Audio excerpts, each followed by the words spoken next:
అనగనగా చంటి, బింటు అని 2 ఎలుకలు ఆహారం వెతుక్కుంటూ ఓ ఇంట్లోకి వెళ్ళాయి. ఇల్లంతా వెతగ్గా ఓ డబ్బాలో మొక్కజొన్న గింజలు ఉన్నట్లు గ్రహించాయి. దానికి ఉన్న కన్నంలోంచి లోపలికి వెళ్ళి గింజల్ని తినడం ప్రారంభించాయి.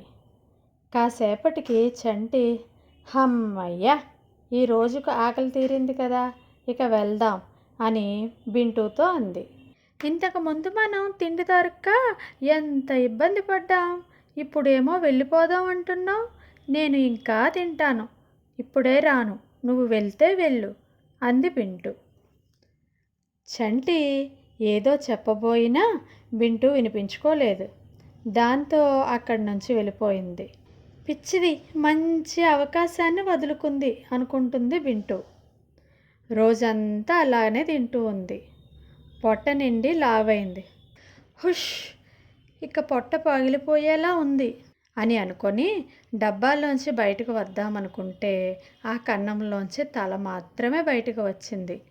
పోనీ దాన్ని పెద్దది చేద్దామంటే అది ఇనుప డబ్బా అయ్యే.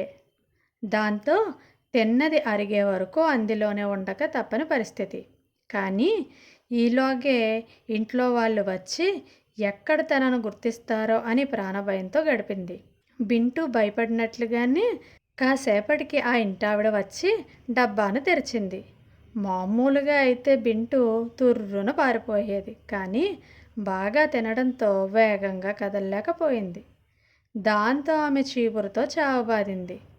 చక్కగా చంటి చెప్పిన మాటలు విని వెళ్ళిపోతే ఎంత బాగుండు. అయినా చేతులు కాలాక ఆకులు పట్టుకుంటే ఏం లాభం అని అనుకుంటూ బింటు ప్రాణాలు విడిచింది. చూశారు కదా పిల్లలు, ఈ కథ కనుక మీకు నచ్చినట్లయితే ప్లీజ్ లైక్ చేయండి.